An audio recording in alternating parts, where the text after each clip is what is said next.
జగన్ పాలనలో విచ్చలవిడిగా గంజాయి డ్రగ్స్ వల్ల నేరాలు ఘోరాలు పెచ్చరిల్లాయి.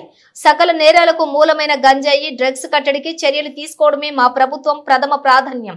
వంగలపూడి అనిత, హోంశాఖ మంత్రి.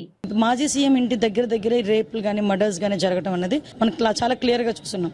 మేము చూసిన సందర్భం గానీ, నేను చాలా సందర్భాల్లో మహిళా అధ్యక్షురాలుగా ఉండేటప్పుడు గానీ, పట్టపగలు స్వతంత్ర దినోత్సవం రోజు కూడా పొడిచి చంపిన సంఘటనలు ఉన్నాయి. ఒక అమ్మాయిని పొడిచి చంపిన సంఘటనలు ఉన్నాయి. పీకలు కోసిన సంఘటనలు ఉన్నాయి. విచక్షణారహితంగా తల్లిని కూడా చెరచిన సందర్భాలు ఉన్నాయి. తల్లిని కూడా చంపిన సందర్భాలు ఉన్నాయి. వీటన్నిటికీ మూలం ఎక్కడొచ్చింది అంటే డ్రగ్స్, మాదక ద్రవ్యాలు, గాంజా. సో దీన్ని సమూలంగా మనం నిర్మూలన చేయాలి అనుకుంటే అరికట్టాలి, మినిమం ముందు అరికట్టాలి. దీని మీద ముందు మేము ఇనిషియేషన్ తీసుకోవడం జరిగింది. సో మేమేమంటామంటే నార్కోటిక్స్ యాక్టివేషన్ గానీ, రాబోయే కాలంలో టీమ్స్ ని ఏర్పాటు చేయడం గానీ, ఒక టోల్ ఫ్రీ నెంబర్ ఇవ్వడం గానీ, ఒక ప్రైజ్ అనేది మేము అనౌన్స్ చేయడం గానీ, ఇవన్నీ కూడా ఇనిషియేషన్ తీసుకోవడమే కాకుండా ప్రభుత్వం ఎంత గట్టిగా ఉందని చెప్పడానికి ఈ రోజు చంద్రబాబు నాయుడు గారి నేతృత్వంలో కేబినెట్ సబ్ కమిటీ కూడా దీని మీద వేయడం జరిగింది.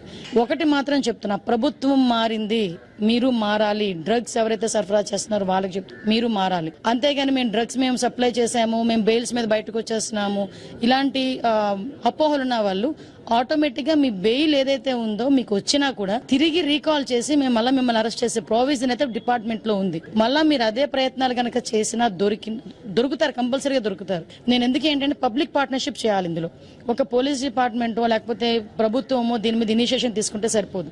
డెఫినెట్ గా పబ్లిక్ రెస్పాన్సిబిలిటీ ఉండాలి, పబ్లిక్ ఇనిషియేషన్ ఉండాలి, పబ్లిక్ ఇన్వాల్వ్మెంట్ ఉండాలి. సో పబ్లిక్ ని కూడా ఇన్వాల్వ్ చేసి ఈ డ్రగ్స్ అంతమొందించే విషయంలో మేమందరం కూడా ముందుకెళ్తాం.